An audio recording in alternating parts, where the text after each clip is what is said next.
We live? All right. Yeah, we're live. Hello, Hello, comic world. Hello. community. All right. Another fantastic event today. Another fantastic guest. I'm going to let someone else introduce. Let me introduce my panel. We have K-pop. K-pop, introduce yourself real quick. Hi, I'm K-pop. I host interviews and art streams and whatever streams and comics. Nintendo. Okay. I'm just warm. Anyway, let's go to Otaku real quick. Yeah, it's your tour guide here. Yeah, we've been doing this series for the entire month of May, which is AAPI Heritage Month. And in honor of the month, we've got a very young and independent creator with us. He has a book that's just come out, or it's been out, and we'll learn more about him and the project as we get into it. So I just want to introduce Alan Wu. Alan, go ahead and kind of introduce yourself to the comic fam. Hey everyone, I just wanted to clarify first of all that my comic Shentu, it is coming out in September, so it's not quite out yet, but I have been just like talking about it in a bunch of places, so in some ways it feels like it's already out. But I'm Alan, I'm a writer and a budding comic creator now.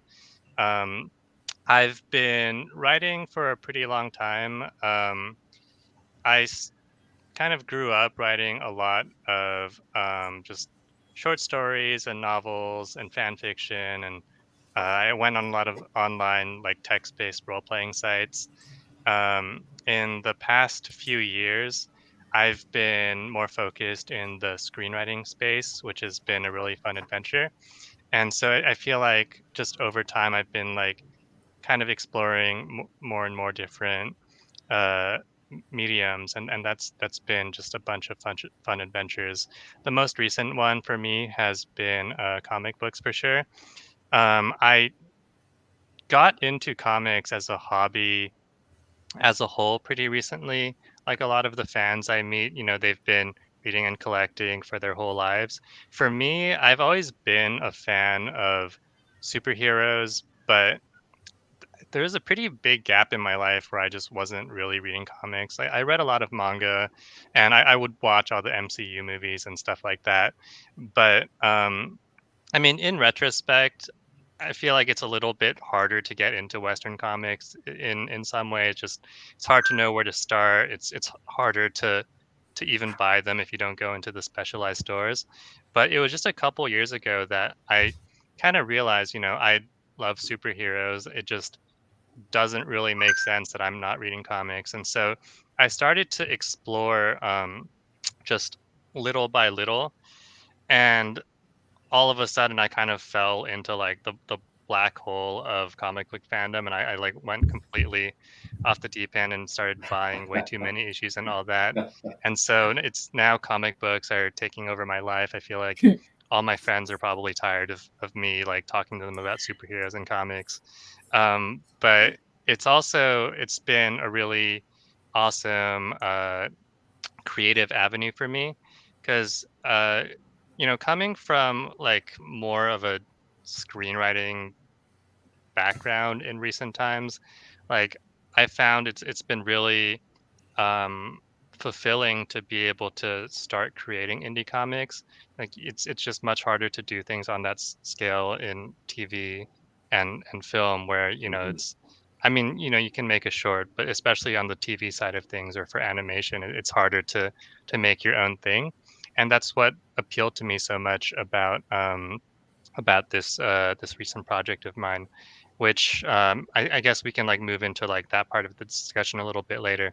But I actually initially wrote it as a pilot for an animated TV show, and I decided to try and convert it into a comic book, and that's kind of what led me to the start of my journey as a comic book writer and creator. Great. Oh, cool. Yeah. Cool. So before we talk more about your project, I just kind of want to focus on you for a minute. So can we just focus on your cultural heritage And where are you based? Yeah, so I'm currently in Las Vegas, house sitting for some relatives, but I generally live in California in Burbank at the moment. That's where I grew up as well. So my parents are from China, from the Sichuan region specifically, which is mostly known for hot pot and spicy food. So I feel like that's the part of it that like most people like if they know anything about Sichuan, it's the spicy food. And even even when I like interact with other Chinese people, if you bring up Sichuan, the first thing they'll ask you about is hot pot and spicy food. So that's a big part of the culture for sure. But yeah, I was born in California. Like my parents moved over right before I was born. Basically, I grew up there. I went to New York for college and ended up staying there to work after I graduated. And then a little bit after COVID started is when I moved back to California. So I've been like in California for the majority of my life, I would say. Great. And so, yeah, growing up in California, I mean, um, it, there's a lot of Asians in California. And you said you read manga. So, what kinds of things were you into as you were, growing up? Growing up, I read a lot more books like as a kid than I do now. Like I feel like that was like my main medium like for recreation. I also played a lot of video games as a kid, of course. What else? I did read a lot of manga. I read a little bit of comics as a kid. Like I would my stepfather would take me and my sister to the bookstore every weekend, and I feel like I was very spoiled in the sense that like every weekend we would each pick out a book to buy, and then like I just like amassed way too many books. But sometimes I would get like one of those I guess they're trade paperbacks, and I would get like the original Spider-Man comics in trade paperbacks. So I read a few comics, but it was mostly reading novels and uh, playing video games. Yeah. Um, so, you're into books, you're into manga, you're kind of just, I guess, like a regular kid, just kind of into. Yeah, I had basically like the full like range of like nerd interests, I would say. Right. How did you get into writing, particularly screenplay writing? Because you said you you wrote this comic book initially as a screenplay, right, or as a animated series type. What prompted you to go toward that goal of writing and putting together a project like this? So writing is something that I started doing pretty early. My like absolute earliest memory of like a creative work I did was in second grade when we like just one of our class assignments was to make a short little play. Um, and I got really into that, and I like wrote this play called The Heartless Demon. I distinctly remember it was probably like it was like on one hand it was the edgiest thing I could conceive of at the time, but also I was in second grade, so I don't know how edgy it ultimately was. But and when I was a kid, I would doodle a lot, like draw little like cartoon characters, and that's something I've completely fallen off of as well. But I think around when I was in middle school is when I started getting like a little bit more. Like middle school is when I decided like I want to like spend the rest of my life being a writer basically, and that was something one of my teachers helped me out a lot with. In sixth grade, it was actually my social studies class, not my English class, but my social studies teacher gave us an assignment to write like a historical short story. I wrote some story about a caveman who's climbing a mountain to like find a medicine herb or something, which like now that I think about it, has a few parallels with Shentu. So maybe that was the origin of the story. But I think sometimes when it comes to like not just creative pursuits, but like anything that becomes a passion in your life, if you get like some encouragement early on enough in your life, then it goes a really long way.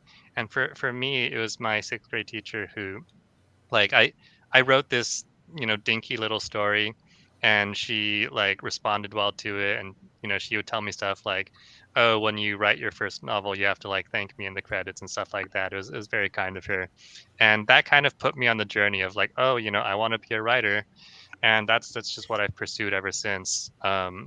It's mostly prose for a while because when I was a kid and when I was a teenager, uh, like I just wasn't really aware of filmmaking and screenwriting. I feel like it's easier to know of the existence of not novelists because they're just, I don't know, like a little bit more obvious.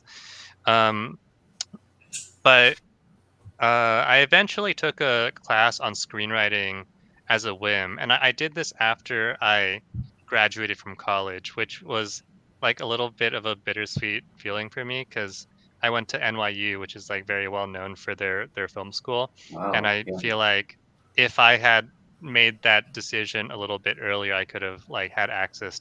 I could have taken way more relevant classes, but it's only after I graduated that I kind of discovered screenwriting and moved more in that direction.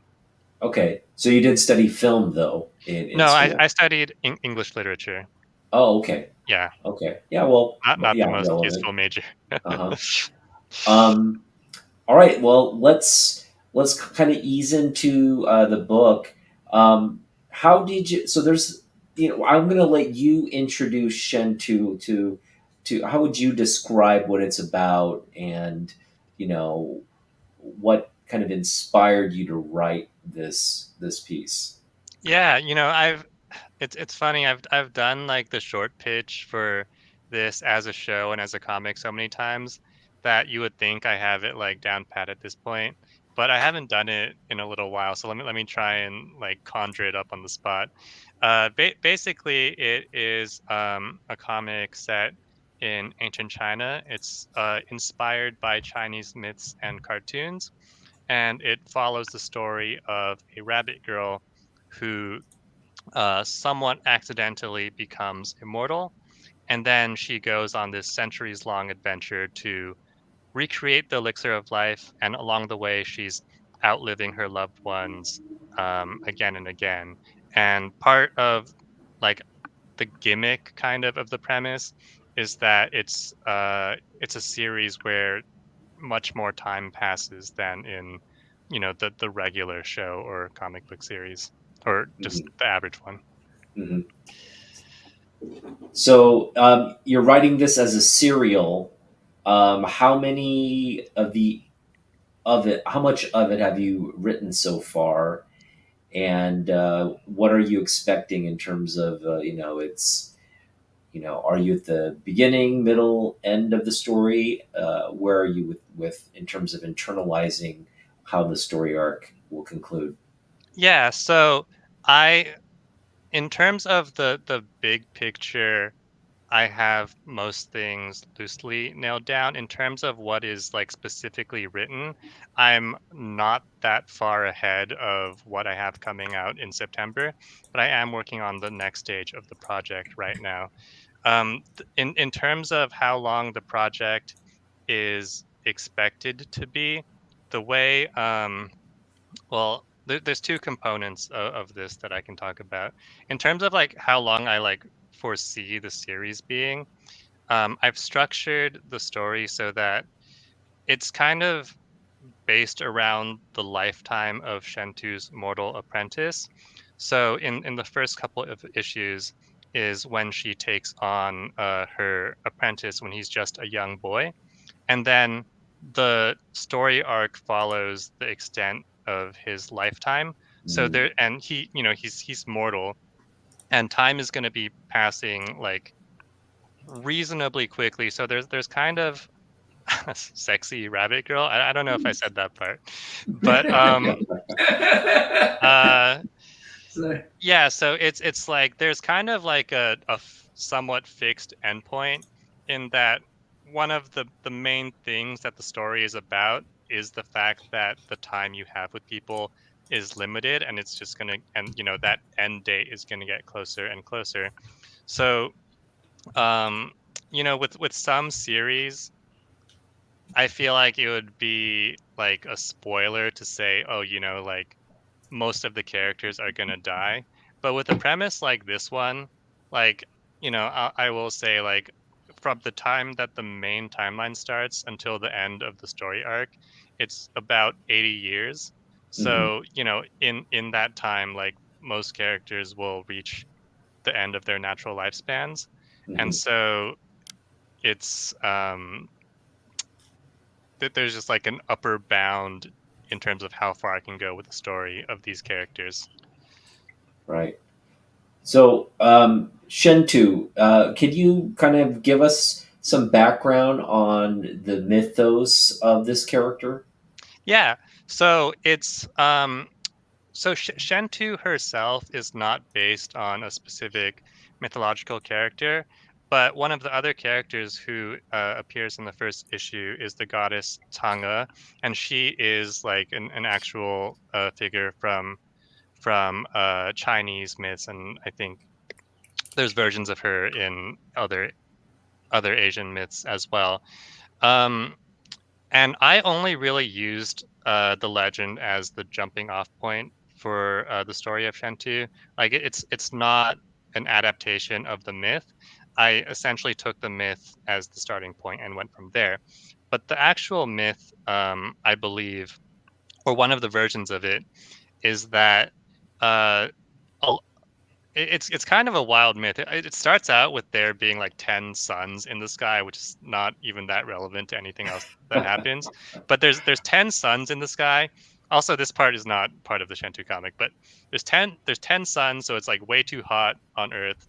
And there's this archer named Ho Yi, I think, who shoots down 9 of the suns like with like arrows. And so that makes the Earth have a tolerable climate, and he's rewarded by the gods with an elixir of immortality. And for some reason, that probably varies depending on the specific telling of the myth. He doesn't consume the elixir. He just like kind of keeps it, like, I don't know, like for later. Uh-huh. And he goes out and has more adventures, like he's hunting or something like that. And his wife Tonga is at home with the elixir, and bandits come to steal the elixir, and she drinks it herself to keep it away from them, which is what Shentu does in the first issue of the comic. So that's a little bit of a parallel there. Um, and I believe that the myth goes that she becomes immortal. She flies up to the moon. I don't know how that's related to the immortality or if it's like a side effect. But from there, she becomes the goddess of the moon, and she has moon rabbits as helpers on the moon, and then they Hmm. spend the rest of their days like creating medicine or candy in some versions of the myth. Hmm. But that's more or less how the myth goes. That's incredible. That's great. So, speak about how, again, this is a story that obviously has a great importance to you.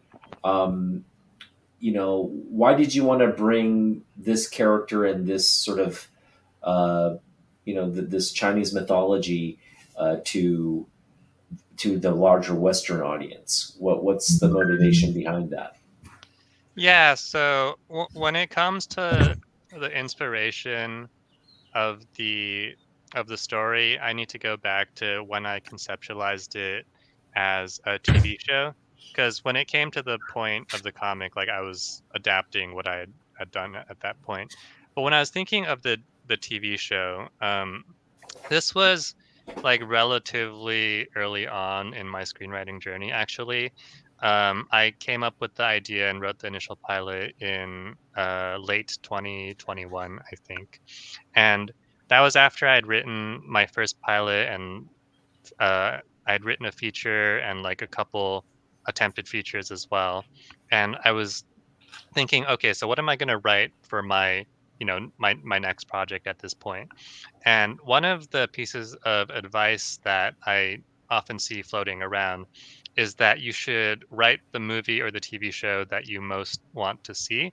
And I think that's just an incredible piece of advice because it kind of completely bypasses the temptation to chase market trends or like write what you think people want to see or anything like that.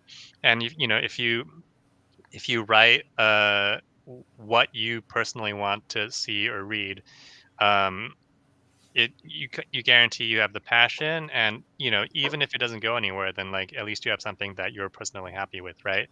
So my like approach to that, like I feel like I took it maybe even a little bit too literally, but I basically like took all the elements of like all the things that I enjoy. Like I love rabbits. Like for one thing, it's like a part of my personal brand. I'm Chinese, so I wanted to like use like my heritage.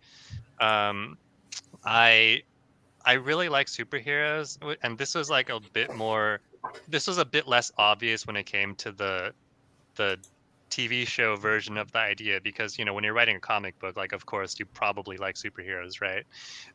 But even though Shentu isn't a traditional like superhero, I think she has some elements of that type of character, and that was sort of something I wanted to intentionally work in. So I was thinking, superheroes, rabbits, ancient China. In terms of the themes and emotions, um, I like moods that are kind of sappy and sentimental and kind of tug at your heartstrings. So I wanted that to kind of be like the emotional undercurrent.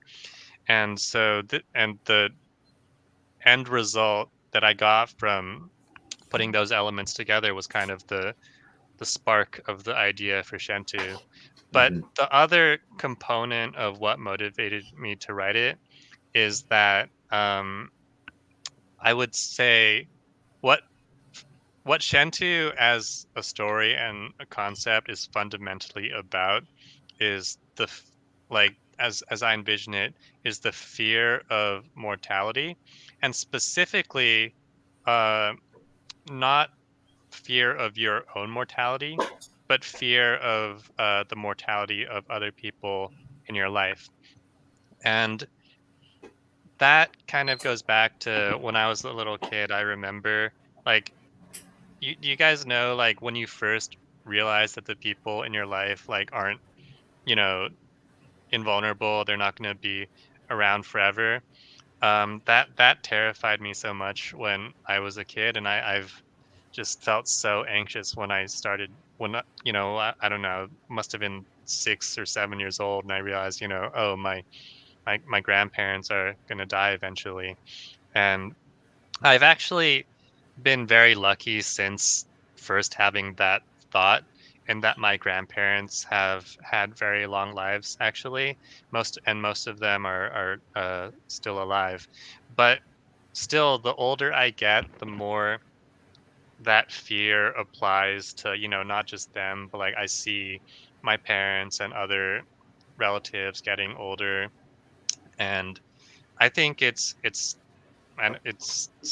scary, and also something that like you clearly can do nothing about. Like people are going to age, time is going to pass. And so that like fear is fundamentally what I wanted to explore with Shentu. And I felt that doing it through the lens of an immortal character would best convey the idea from like a child's perspective, because children, they're not immortal, but when you're at that stage in your life, you're not I mean, you're probably not worried about like your own self as much, right? Like because you still got your whole life ahead of you, but you're worried about these people in your life that like aren't going to be around forever. And Mhm. so that's why like Shentu's persistent, you know, source of stress and what she worries about is basically that dynamic. yeah, that's a great. I think um, the fact that we all think about our loved ones and our time together, and that it's not forever, right? So it's a good reminder in any form to just be in the moment and enjoy your time together while you have it, because you're right, it won't be there. Yeah, I think that's a good summation of it. Like basically the the cheesy message that I would distill Shentu down to is your time with your loved ones is limited, but um that's all the more reason to cherish it. And Mhm. it's the second half that's like maybe the more important part, because characters, they all have like their like arcs that they have to go on to grow, right? And so that's why, like, coming into the story, Shentu is more of the belief that, you know and this is I feel like a perspective that a lot of immortal characters have, or characters with long lifespans, like Freerin, as I see someone in the chat mentioned. Um, but yeah, so she kind of initially has the perspective that it's kind of like almost a not a waste, but it's like getting close to people just means you're gonna get hurt when when you outlive them. But the idea that she hopefully has by the end of the story is that even though that time is limited, that's actually more reason to really embrace it and make the most of it, rather than trying to avoid it. Right. Well said. Um, so the other half of this project, you supply the words for this project, but the other half is the artwork, and I just want to know what your relationship with the artist is, and how you guys came to collaborate, and the amount of, I guess, back and forth that went into designing and putting this world together. Yeah, I'm so grateful to have had the collaborators. I've had you guys are going to see a cat.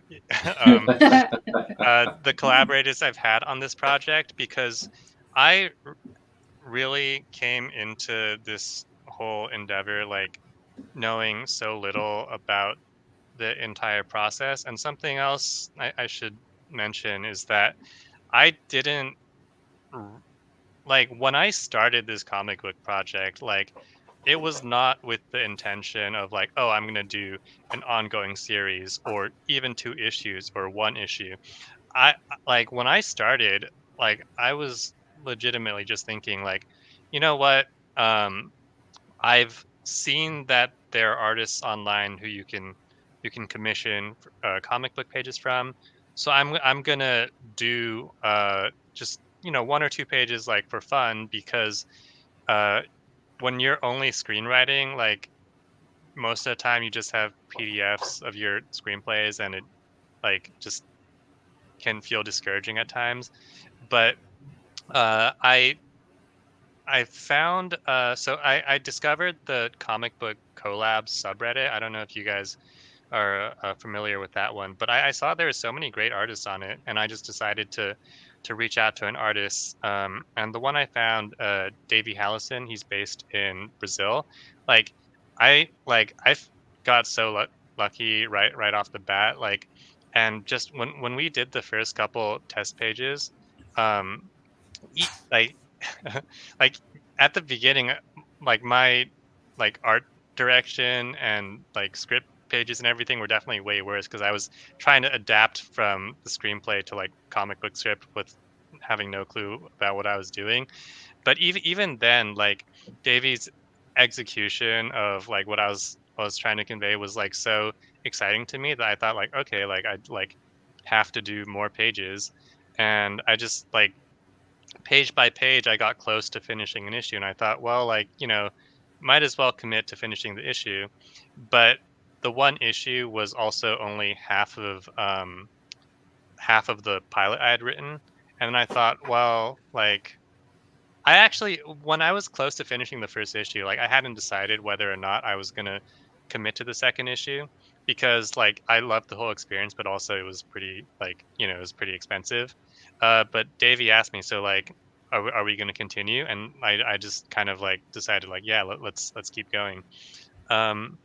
So yeah, working with him has been really amazing. I hope that like I would recommend him to anyone else. And it was a bit later in the process that I found a letterer. I was at a screenwriting event actually, and I met someone who recommended Tom to me as a letterer because again like I like really didn't know anything. I didn't know like where to find a letterer even. Uh, in like in the last couple of months, I've like integrated into the indie comic scene a bit more. So I feel like there's more artists and letterers on my radar now. But back then I knew no one at all. So I was really grateful for the recommendation. And Tom has been so helpful because he like just one small example is like a month or two ago I like suddenly realized that like all my image files were like completely the wrong resolution and they were going to come out like super blurry when I printed them, and like that was after I had sent them to Tom and I started panicking a little bit. But then like and I was like already thinking like what am I going to do, like am I going to have to like how much am I going to have to redo. And then I realized that like the pages that Tom sent back to me were just like fixed somehow. Like he had like made them the correct resolution. And even when we were beginning the process, like he was telling me like, send me the art in this file format. Like, here, like don't put anything like near the margins or else that's going to be in the bleed. So he walked me through so many steps of like the more technical parts of the process. So like between him and Davey, like they've definitely been carrying a lot of the project. Nice. And do you have like a editor? I don't, but I've since seen like quite a few articles and interviews recommending the importance of an editor. So I'm in the process of trying to find one for like the next step of the project. You guys might have seen that I put out a tweet about that. But for the first couple issues, and unfortunately, it's just me as making the final calls. Nice. Well, yeah, it's a great. I think our panel has read it. I guess get your thoughts on the project, NammaN and Katie. Alan, by the way, how old are you? I'm 30. Are you from Year of the Rabbit? No, I'm not. So it's just a little bit fraudulent. But my sister and my dad are both Year of the Rabbit. So like Okay. maybe that counts for something. Okay. I'm And I'm the Year of the Rooster personally. okay. Oh, okay. Do you are you a fan of Aesop's Fable? I am. Okay. am. So, I is like there one that- the whole fairy tale vibe. Also, the other thing about the Year of the Rabbit is that like I feel like it would have been way better if I could have released Shentu 1 year earlier in the Year of the Rabbit. I feel like that would have been really exciting. But instead I have to settle for what is this year? The Year of the Dragon, I think. Yeah. Yeah. Yeah. You're the So dragon. yeah, That's a good year to actually, get a project going. But Just, it would have been so clean, like Yeah. Year of the Rabbit. Here's Shentu, Just to let you know, I don't know if you know the comic book title called Commandy. That's Jack Kirby wrote and drew that. Command. Commandy. It's called Last Boy on Earth. Anyway, on issue 2, he introduced this character that are rats, right? But he happened to release that in Year of the Rats. So, Oh yes, yeah. See that's the dream. But so I want to do something similar to that kind of story, like incorporating the fairy. I mean, what do you call it? Myth, legend, or folklore, myths and Folklore. legends. But you're just using the premises, the beginning premises, and then everything else is just all your story, right? Yeah.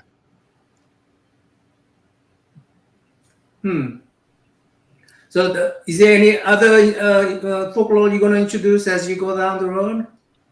I think there are some elements that I'll try and weave in when it's convenient, but it's not the focus of the story or the world. Like what I decided early on is that this is like, this is clearly a world in which like myths are real to some extent, but I wanted it to be that by the time the story begins, even though we're in ancient China at this point, it's already the time where like a lot of like the gods and mythological beings are kind of like on their way out, like they've like Mhm. departed from Earth one way or another, or they're like going Hmm. extinct. So that this is kind of like more the time of humans. But I think there will be some opportunities for myths and mythological creatures. Nice. I've been following you for since however long we met, for like the last month, and every single time you post something to do with Shentu, it really excites me because I love the art and I love the story that's behind it. And when I read the issue 1, you are such a great storyteller. The way that you wrote it, it really flows like an animation movie or like an actual anime or something like that, but it flows so nicely that when you get to the end of the chapter, you want more. And you did such a great job with that. And the artist did phenomenal job. I loved every Absolutely. single bit about this book. And I'm so excited to see more from you because it is so cute. It's so adorable. And I love that. So It's yay. very, very, very So kind of you. for your Thank you. first book, that's awesome. You did a great job. Yeah. I mean, that's like I've you, you guys don't know like how far in over my head I am with all this. Like even like in so many ways. Like when first of all, when I reached out to Otaku at the start of this month, I want to say like I wasn't trying to like slide into his DMs so I could be on the show, because sometimes that's how it is, you know. But I genuinely I was trying to say like, this is a cool thing you guys are doing. But when he offered to have me on, I thought, sure, like I'll, well, like why not? It could be a good opportunity. But I got more and more stressed out over the course of this month, because at the beginning, like, you guys hadn't like announced who was going to be on the show, and then you guys kept having these creators and writers who have so much industry experience and winning all these awards, and I thought like, oh my god, like what am I going to go on and talk about, like. And like they were doing all these great giveaways of their signed prints and all that, and it just got more and more scary because I'm coming on here with my one book that like is literally not even released yet, and it's like it's been really scary in a lot of the ways, because when as a creator, you spend like so much of your life dreaming of like when people are going to perceive your work, and then when suddenly you're almost at that point, it's terrifying, and you realize like how nice and safe it was in a lot of ways when you weren't being perceived.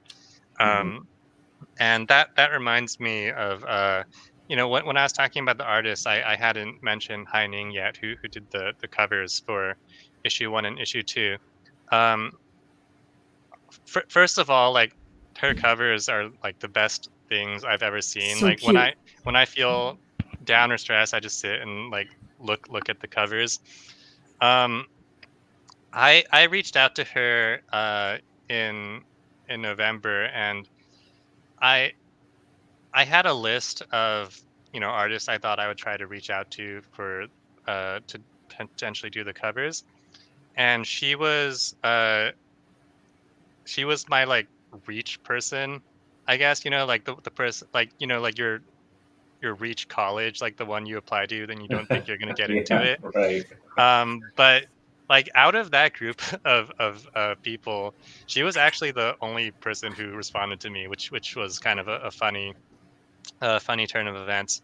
But I was so surprised that she responded to me, because Spirit World, DC's Spirit World miniseries, if you guys have read that, that was the series that like got me to start going into comic book stores consistently, because at that point I was already starting to get into comic books. Like I was um I was reading older issues, but when I heard about Spirit World, I thought that was the coolest thing that I'd like ever heard of, basically.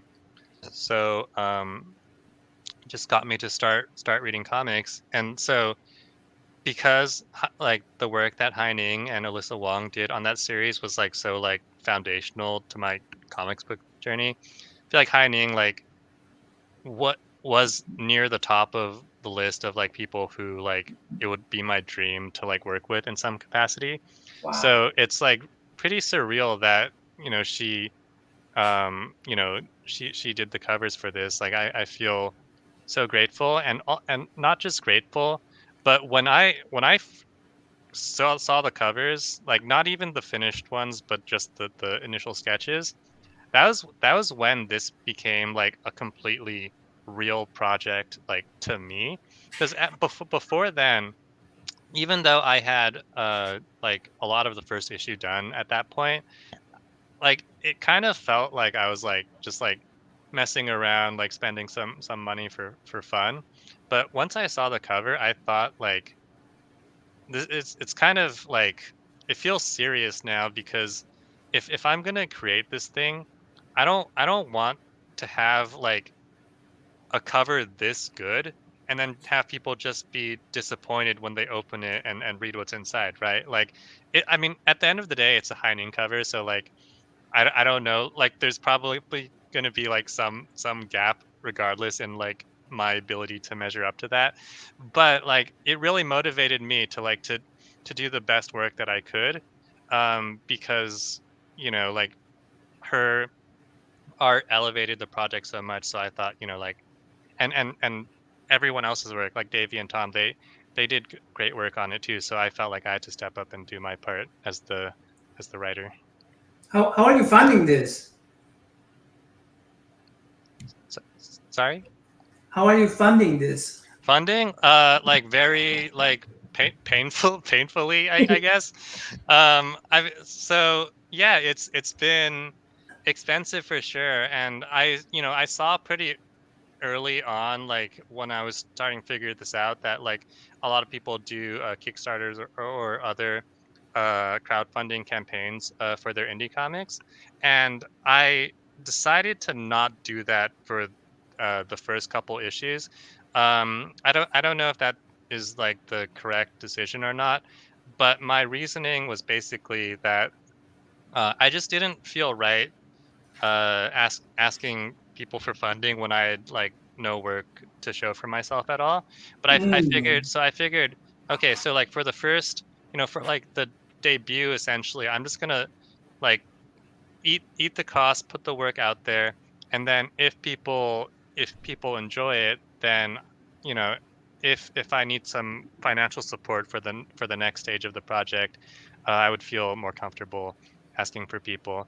And I don't know, like, because I see there are clearly a lot of advantages to crowdfunding, because it gives you a lot more opportunities to like put yourself out there and be seen, and it's like you can post a lot about your milestones, like we're almost at 100 backers or $1,000 or 80% or whatever, and it feels like it's a little harder to get momentum when I'm advertising Shentu, because my milestones, I mean, I guess I could post my own made up milestones anyway, but it's just not like as directly visible.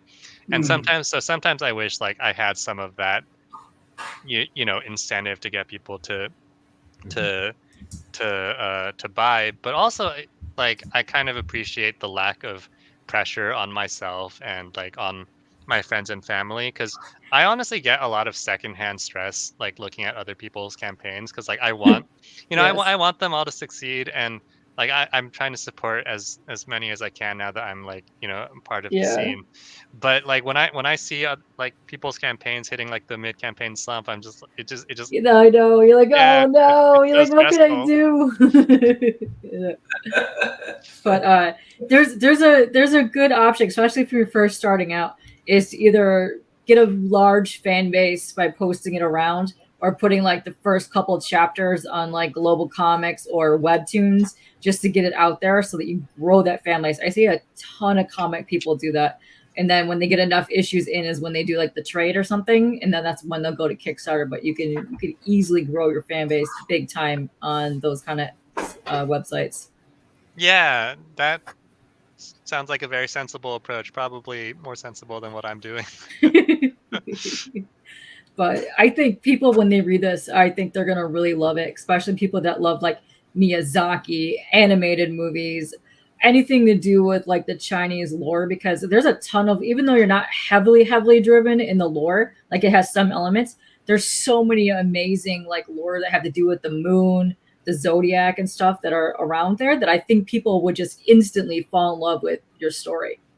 Yeah, I'm hoping that those elements can be like somewhat like uh new and exciting to people, because like one of the reasons why I'm excited to showcase some like Chinese mythology and cultural elements is that I feel like it's like surprisingly like underrepresented in comics and Western comics. Like I feel like there's a lot of Japanese culture, which is great, and I'm a Yes. huge fan. There's not as much like Chinese mythology in Western comics or maybe media as a whole. So like I would say I'm not the most like qualified expert to be the person introducing people to those myths, but I mean maybe it is falling upon me, so I'll do what I can. I No, think it's a good starter point. I really do. yeah, I mean, like Katie was saying, it's a story that not a lot of people, have a knowledge of, and so if anytime you can bridge that knowledge gap, you're just going to bring more people into learning about something new about a culture they probably don't understand very well. So, yeah, Yeah, kudos to and you. plus, if they're if they're not familiar with the myths, maybe like some parts they'll think that I came up with it, and they'll be like, "Oh, how did you come up with that?" And I'll say, I don't know, just a flash of inspiration." It was in my genes. My ancestors spoke to me. All right, Alan, you said the book's coming out September. For those watching, how can they get their hands on it, and how can they, when will it become sort of available to people to purchase? Yeah, so it's currently available to purchase. Like, so I have like very minimal experience when it comes to like marketing and business stuff. So my like very simple plan was to announce the comic on May 1st, because I figured it's like AAPI month, so it's kind of a good time for that.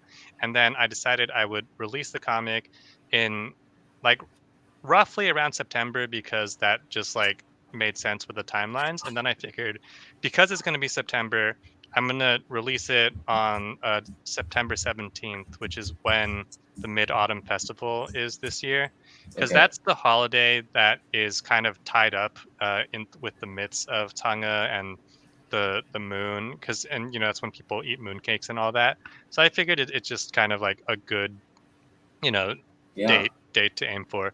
But yeah, the comics, they're available for pre-order now on my website, which I think the link is being spammed in chats. So hopefully people can find that, or also just like on my social media.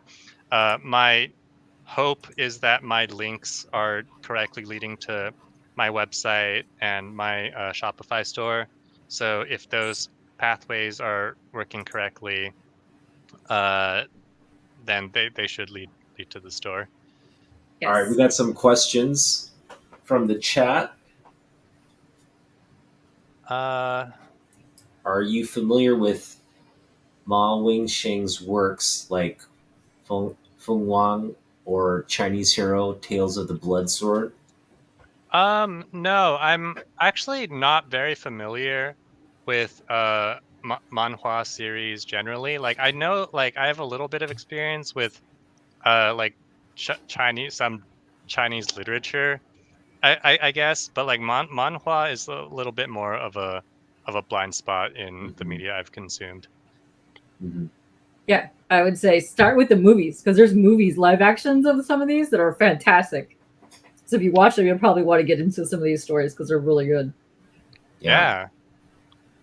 Like I mean, I feel like everyone's like backlog of media content is like Man, more like than we could get 14 through years in long. several lifetimes. Like not even Shentu could Yeah. get through it all. But yeah. But yeah, it's definitely like a space that's kind of a blind spot in what I've consumed, and I will seek to rectify that. Mm-hmm. Now, who are some of the other, I guess, comic book creators, or just, I guess, globally, manhwa or manga artists and writers who've inspired your work, or the people you kind of like, this is somebody who's influenced me. I want something, if I'm creating something, to have this kind of effect that these creators have had on me. Who are some of those people in the industry for you?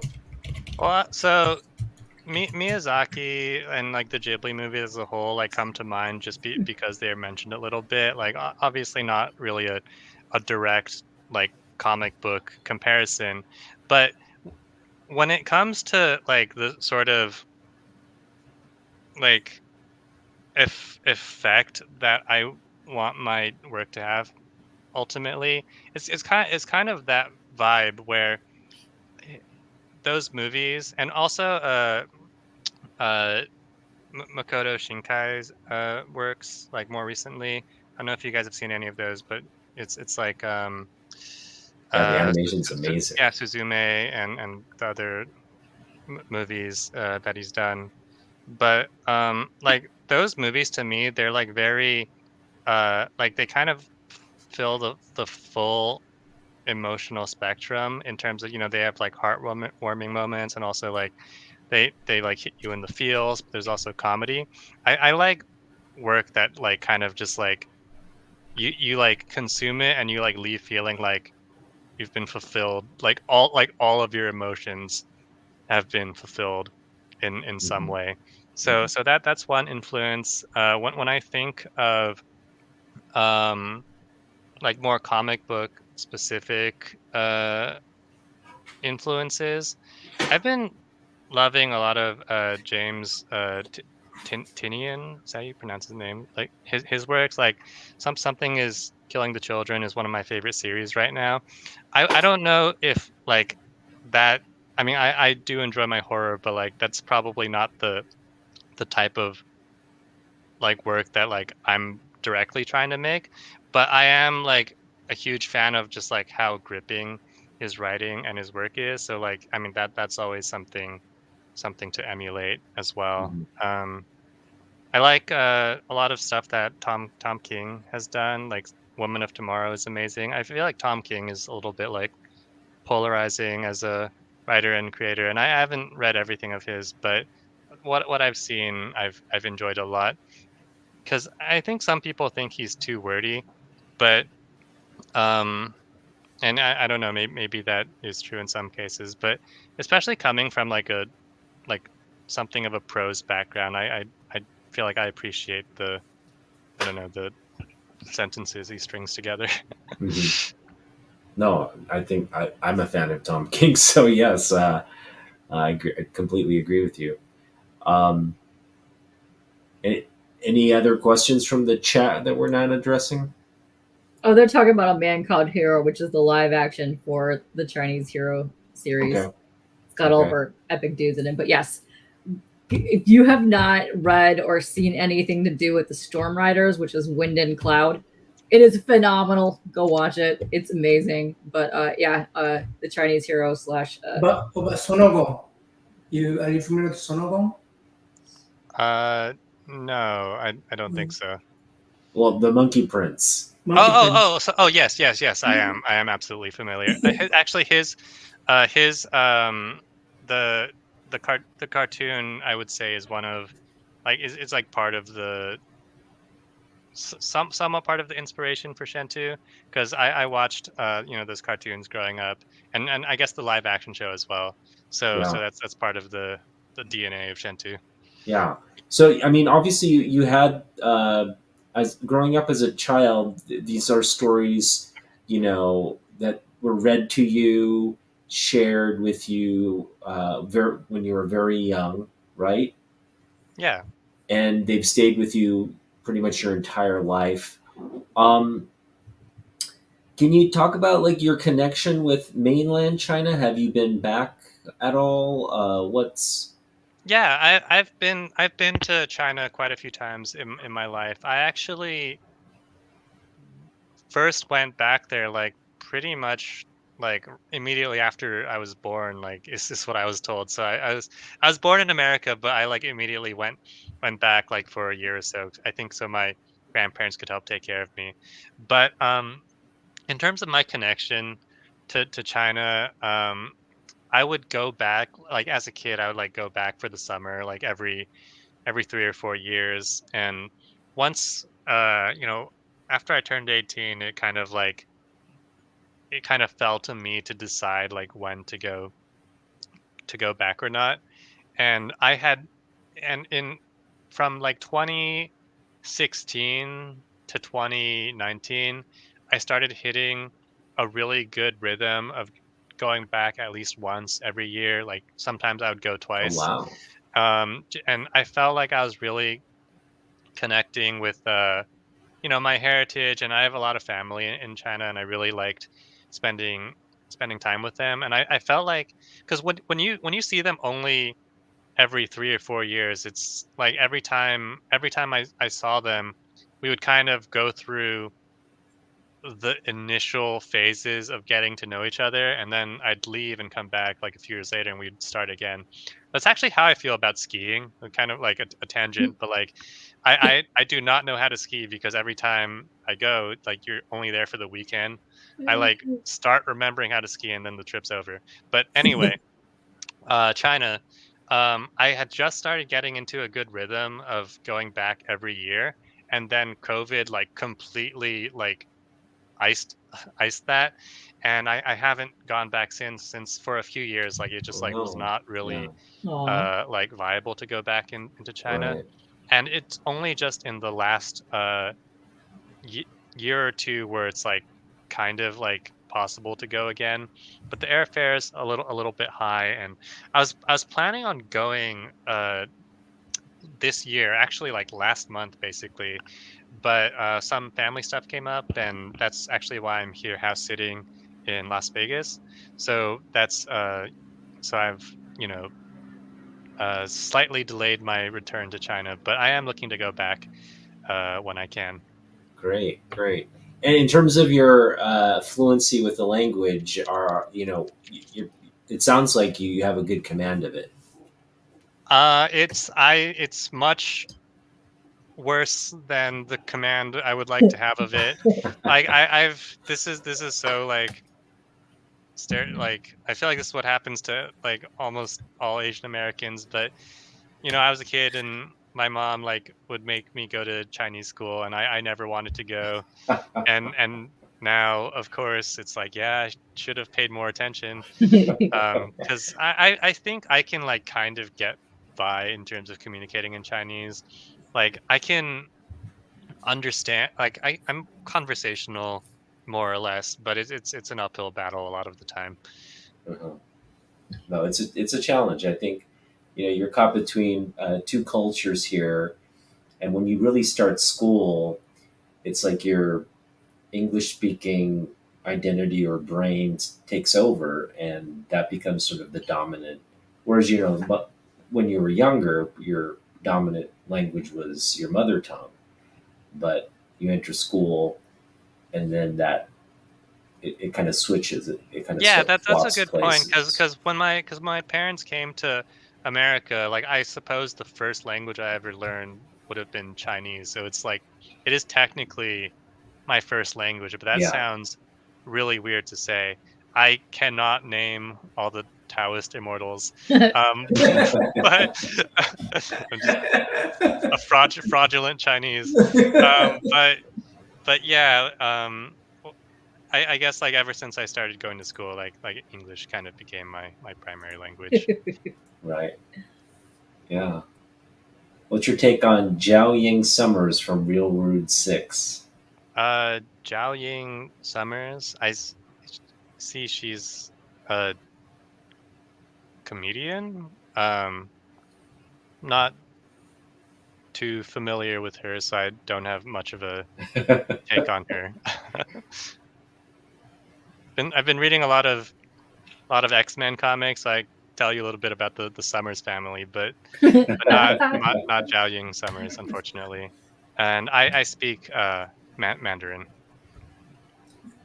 Is that a I mean, southern part of China or? well, Sichuan or Chongqing, where my family is from, is in the southern part of China.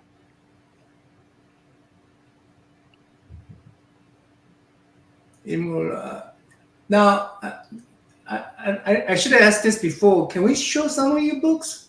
Yeah, of course.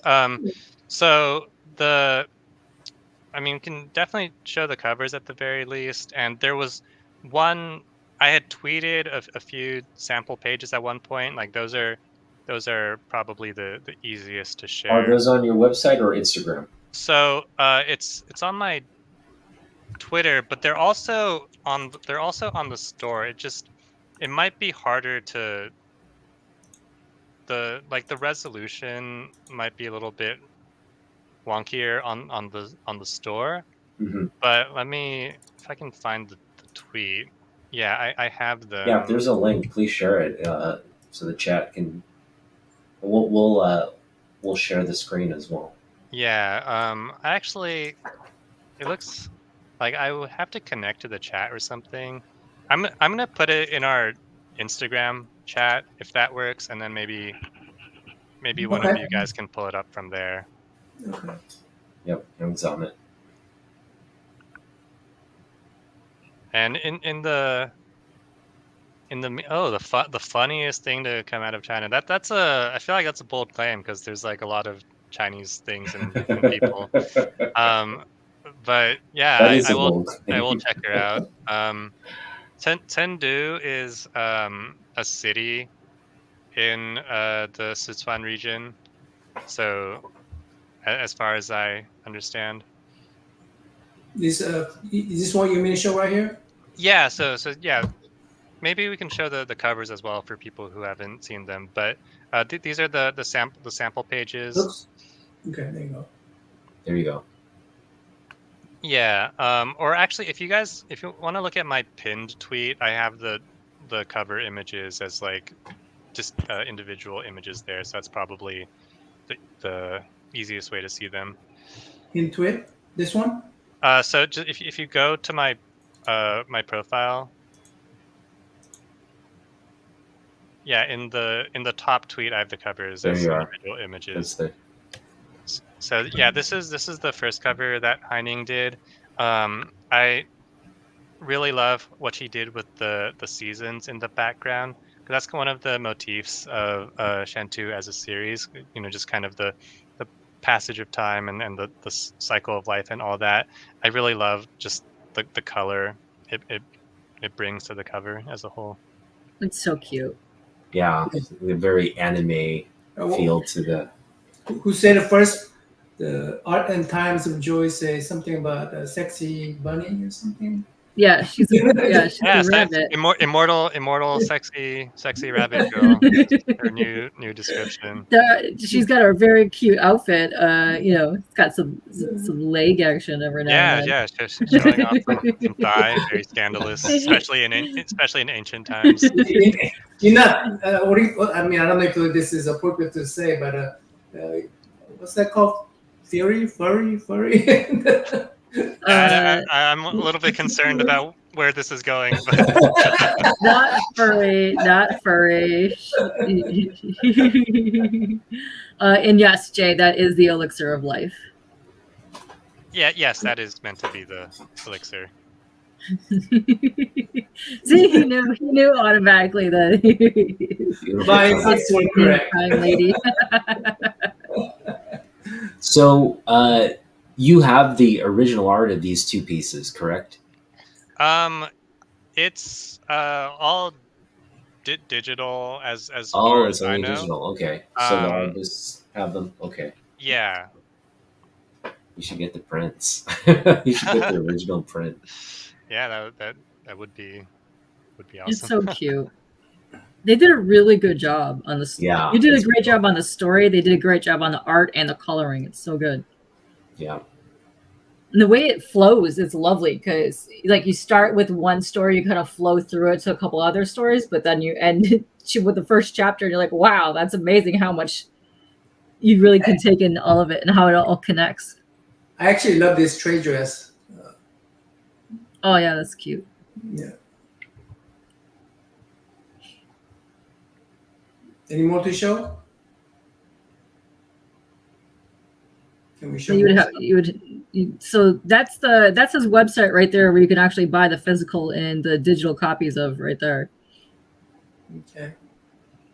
So I have a question. Are the digital copies, if they purchase that now, are they available now, or do they have to wait to September? No, those are it's all gonna release in September. Okay. Although, like sometimes I feel a little bit antsy about like how much of a gap there is between announcing the comic and releasing it. The reason I did it that way is mostly because I I wanted to have both issues ready, which like I don't know if that like I don't know how much sense that really makes. But I had kind of committed to that decision. So I figured I kind of just like hold on to the first issue until the second one is ready. And Okay. sometimes I regret it a little bit because like I just get impatient, and I want people to like perceive it and react to it. But I don't know, like hopefully it'll be worth the wait when people can read both issues at I once. think so. I think so, yeah. because They- we read, what did we read? The first issue? Yeah, the When first I got to issue. the end of that first issue, I was like, no, I need more. Well, I actually, wanted more. this is Yeah. this is something that I want to hear your perspective on, because part of the reason why I'm holding off on the first issue is because that is the halfway point of the pilot, so it's like kind of like a cliffhanger-ish moment, and I thought it's gonna be unsatisfying to people if to just leave them off on this. Whereas like the two issues, they kind of tell a complete prologue to the story. I Okay. guess it's a little bit more like enclosed that way. But Yeah. like yeah, like do you feel like it was like jarring to read just the first issue?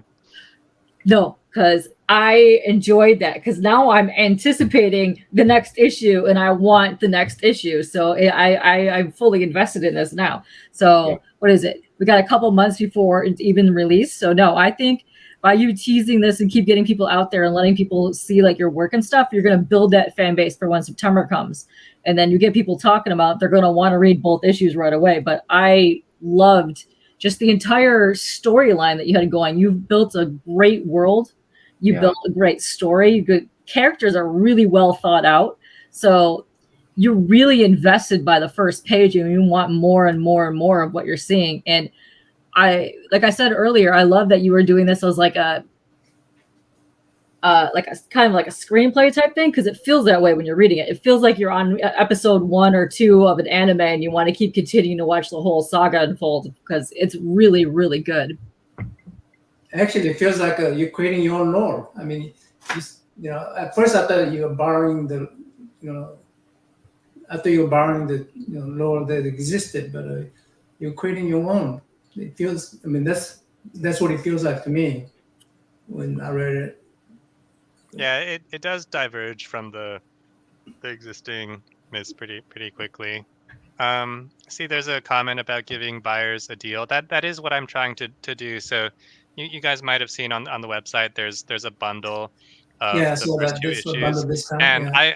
I made it like quite a generous bundle in my opinion, because I wanted people to buy both issues. Like I would rather, because otherwise I feel like some people just buy one issue, and like I thought, but it's really so much more of a complete experience if you can read both issues, I think. Yes. So that's why I tried to encourage that as much as possible with the bundle. I think Comic Jenny has some question that I'm a little curious about too. Is this true? I mean, why do more people in New York speak Mandarin and more people speak Cantonese in California? I don't know if that's true. Is that true? I don't think that's true. I think there's Oh. a lot of Cantonese speakers in New York because well, I guess what it comes down to is like the communities that like, or like where the people who kind of founded those communities came from originally. Right. Um, I mean, you're going to have more Mandarin speakers just throughout. So, you know, if you're in New York and you see people speaking Mandarin, well, that's because there's just more Mandarin speakers. yeah, but for what it's worth, like I lived in Manhattan's Chinatown for uh like 5 years or so before I moved to LA. And I think there's probably, I don't know, there's a lot of Cantonese speakers Hmm. there, like maybe more Absolutely. than Mandarin. But yeah, I'm not sure what the exact breakdown is. Oh, Right. okay. Hold on a second. I wanna address something that Jay Ryan says. So Jay Ryan is in Canada, and Canadian. I call him Canada all the time. So what I did was I was on your website and I flipped it from U.S. to Canada, and not all the bundles are flipping over. So Oh, so you might want to double check that as well, because he says it's $7 per issue and then just $14 for the bundle on his end. But when you go to like the regular side for the US, it shows way more bundles for like the digital and the combined bundle. oh, I see. I'm figuring out what to do with I'm still learning a lot of the processes with Shopify, but I think what's happening there is I currently have the physical issues for like you can only purchase them in the US, because I was kind of just like I didn't know how to deal with international shipping. I think Okay. I should be able to add like there's really no reason to not like ship to Canada as well, because I think that's not m- much more As bad. complicated Yeah. or expensive Right. compared Yes. to other international countries. So that's a good point. I'm gonna try and add to fix that in Shopify, which should Okay. make the bundles appear in Okay. Canada as well. What I would do is talk to Jeff Schiller and ask him what he does, because he uses, I believe, Pirate Ship, and a couple of the other indie guys use Pirate Ship, and it saves a ton of money when you're trying to ship even to Canada. So Oh yeah, yeah, but I'll definitely have yeah, to ask him about that, because as he mentioned on his chat with you, I met him at a convention yeah. a couple months ago. So and I know he uses Shopify too. So I've been Yeah. asking him questions now and then. Oh, you mentioned convention. Do you go to convention to be a fan, or you go there to promote too? So I've been going as a fan mostly, and even now I haven't really gone to promote, because I mean in the last few uh in the last few cons I've been to, I try to connect with the indie creators I see there, because like first of all, I want to buy their comics, and then if I have an opportunity to chat with them, I will mention also, I have like I have a comic coming out, like can I follow you on socials, and just like that sort of basic touching base.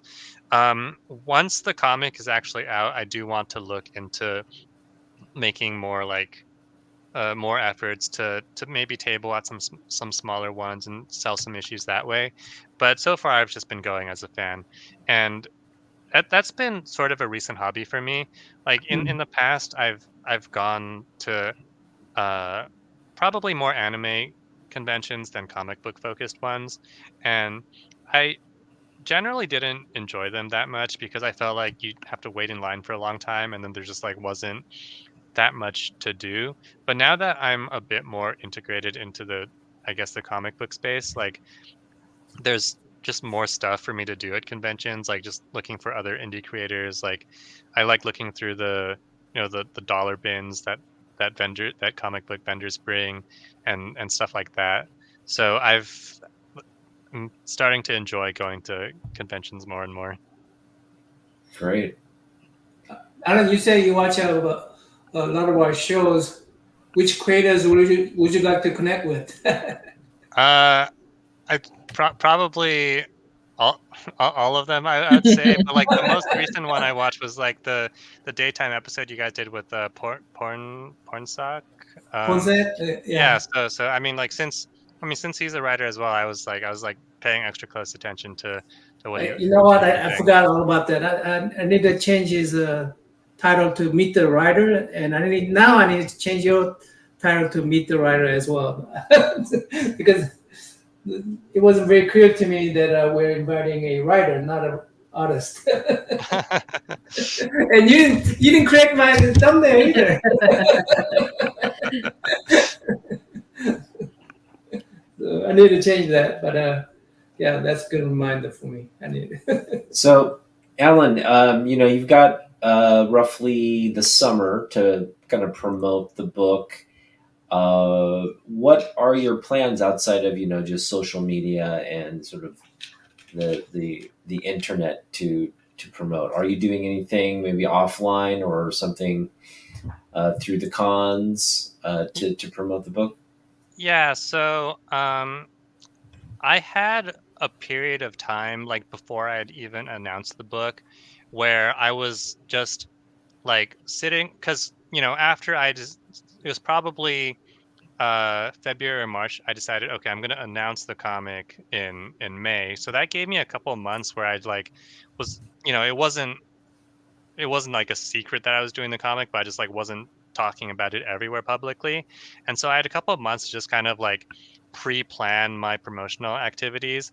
And a lot of that was pretty basic stuff like just making lists, a bunch of lists basically of like people in my life to reach out to, like all the entertainment industry people I've met, like in my adventures in screenwriting and comic book writing.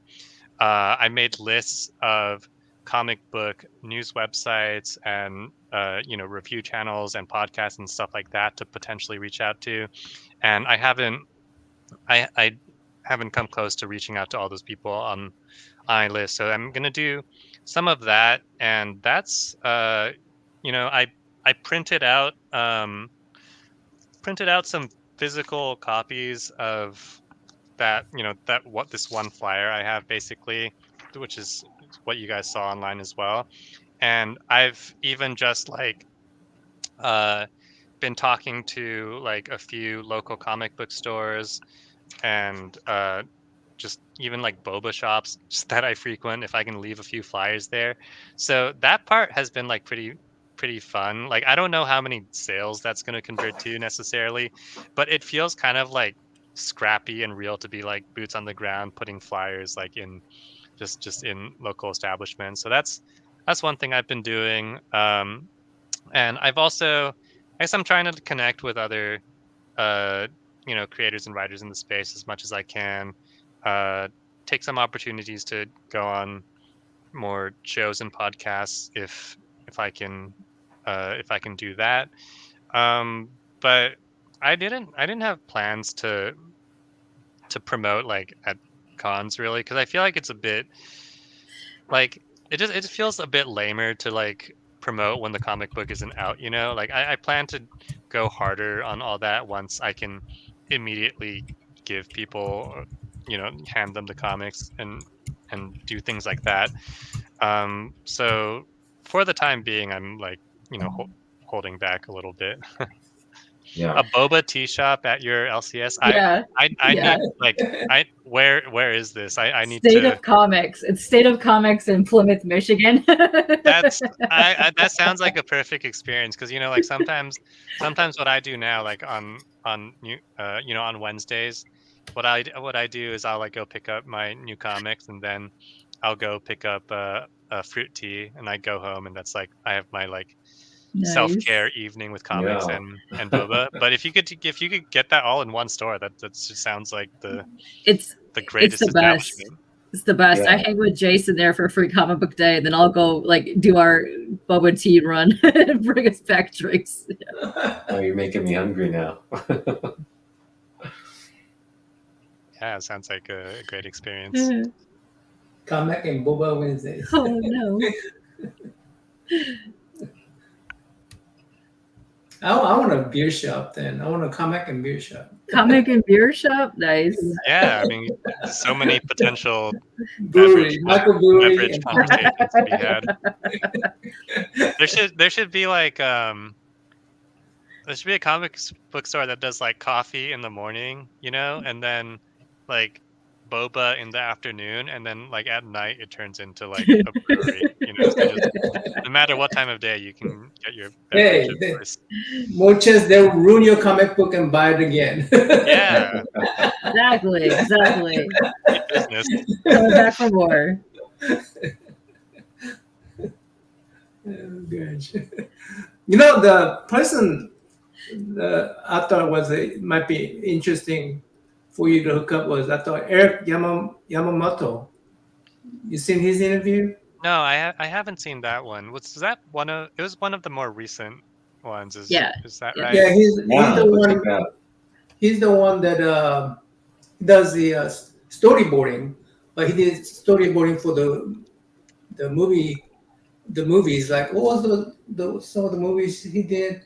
He was starting into the Marvel and Disney stuff at the moment, but he did several of the other movies. But it was so fascinating listening to him talk because when he's doing the storyboard, you don't just think of like a 2D flat panel of art. You think about it full 360, but you also think about it in the different camera lenses that they're using. So he has to imagine all that when he's going to do a storyboard. So the whole thing is like pretty much in motion, which is that was just fascinating listening to him talk about that. Yeah. Yeah, I definitely got to go back and watch that one. Like I saw all the creators you featured. I basically like immediately follow all of them on social media, and it's because like so many of them just have amazing art. But I haven't watched all the videos yet. Yeah, well, I think you might find them interesting because he's actually in a movie industry, so that's why. Yeah, he's a big wig in Hollywood. So from the storyboard perspective, and our resident artist Ryan Odegawa, he's writing a comic book too. So, but it's more of a historical. Yeah, that was the like you guys like kicked off the month with his interview, right? Yeah, correct. Yeah. Yeah, I think that was the one. That was the one I watched, and then I reached out to Otaku like immediately after that happened. Oh, okay, cool. Awesome. Well, I appreciate that you will come and contact us. It's really hard trying to contact artists and writers. Well, I mean that's because like everyone else, they're more established, So I'm sure it's harder to contact them and like schedule with them and everything. But I'm basically at the beginning of my journey here, so I'm grateful to. We have we have a beginning artist. We have we don't discriminate. Yeah. Well, I have to bring some variety to the show, right? Because you can't have just everyone be like extremely experienced and established. You need some newbies as well. Yeah. I was gonna say next year you're gonna be so busy you're not gonna have time for us. Right, I was gonna say like you're gonna come back on, right? You know what? Hopefully we're so busy that we won't have time for him either. Yeah, we're all, like we'll all be ghosting each other at the same time. And yeah. I'll tag you for Shelby later. He's a industry leader, if you will, in back in the day. He used to work for Extreme Studios and Image. Actually worked for Rob Liefeld right here. Hey, I've invited you on my show many times, and you have appeared on my late night hangouts multiple times. Both of you turns have. Yeah. Some tea brewing in real time. So, Alan, again, the book's coming out in September. We'd love to connect with you then to just, talk about right before you launch, kind of revisit and get people excited about, the launch again, and just reconnect with you in September if that's cool. Yeah, I want to stay in contact with you guys. Not even to talk about Shentu or anything. I'm the reason I was so excited to find you guys initially was because I haven't seen a lot of other Asians in the comic book space, not even just as creators but as fans as well. And I'm honestly just I want to talk comic books with more people, so I'm gonna be around. Awesome. Good. Yeah. Awesome. And definitely Go ahead, Otaku. Yeah, we want to connect you with Ryan, and because he's in your area, so obviously, if there's an opportunity for you guys to meet up and just chat, because he's got a lot of experience under his belt, so just be good to network with him as well. Yeah, I would absolutely love that. Great. I remember on 31st we're gonna. We could still we could buy this, so we could pre-order them right now. Yeah. So we'll be I've been ordering a couple for myself, and then we'll give some away. And on May 31st, guys, in the chat, we'll be giving away a couple of these books, and it'll get to you by September 30th, right, or September 1st. The 17th is well, the 17th is the official release date, I guess, but there might be a little bit of fluctuation because I'm gonna have to ship the physical issues a little bit before that. Mm-hmm. And then I don't know, there some might get there a little bit early maybe, but 17th is the official date. Right. Okay. And for people getting actual copies of the book, are you going to be signing the books as well as they go out? So this is something that I probably should have a better mechanism for.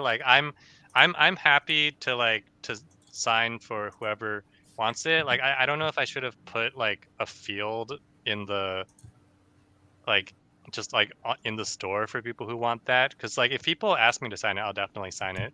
But I don't know if I should put something in the store for that.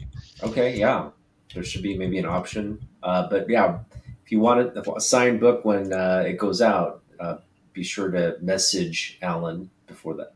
Or I'll also try to think of a better mechanism for taking care of all that. Hey, and you need to get an auto signature too somehow, but but he's in different countries, so that'll be tough. Oh, wow, so we have Alex Bustos in the chat. Hi, Alex. We're going to be featuring her next, actually, on Sunday. That's awesome. We're doing a relay race, yeah, I'm telling after her. We featured her last year, and she's just this incredible artist up in Vancouver. We're gonna just reconnect with her and she's see adorable. Yeah, she's awesome. But we also have Bernard Chang and Sean Chen and John Jiang coming up later in the month.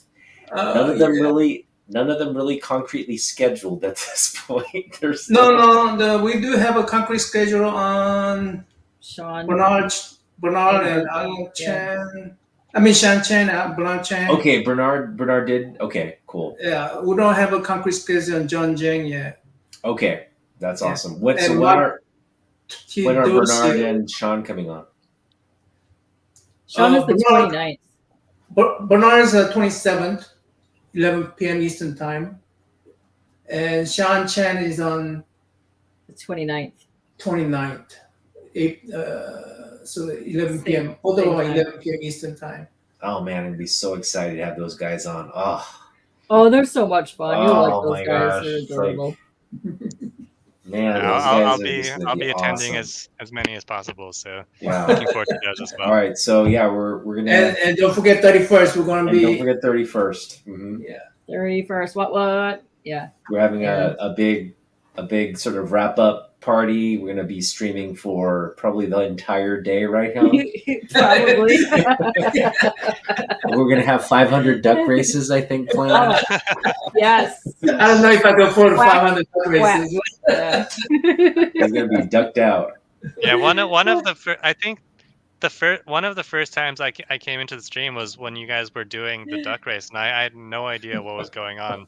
And then I got added to the race, and that's what's happened. I know. That's how we got you hooked. We got you hooked. We would have got him really hooked if he actually won something. I mean, you're still on the list. You can win something on the 31st. I feel like we should do like a rabbit race. Do they have a rabbit? Oh yeah, outlet? that would be Okay, I think I could find the Horse rabbit. and hare race, right? Maybe Nice. horse race. When we're giving your stuff away, we have a rabbit race. Nice. yeah. That just All makes- right, makes too Alan. much Well, Perfect. yeah, Alan, thanks for your time again. And we're again, Shentu. It's going to be available in September. It's available for pre-order on Alan's online shop. So, Alan, let people know your how to reach you. Yeah. So, what I use mostly is Twitter, which my Twitter is just my name. It's Alan York Wu. If you go there, it's probably the easiest way to reach me. And I also have a link tree there that has my other socials. Like I'm Alan York Wu on most stuff. I'm trying to be consistent with that. The only other one is Instagram, which is Wow Ausla, which is probably a little bit confusing. And it's like kind of a it's like a from my gaming days. But everything else for the most part is Alan York Wu. Yep, and we'll have the links in this video as well. So again, check out his project, go support it. And Alan Wu, everybody, thank you so much for your time. Yep. Thank you guys. Thanks, chat. Thank you, guys. See you guys. Thanks, everybody. Bye.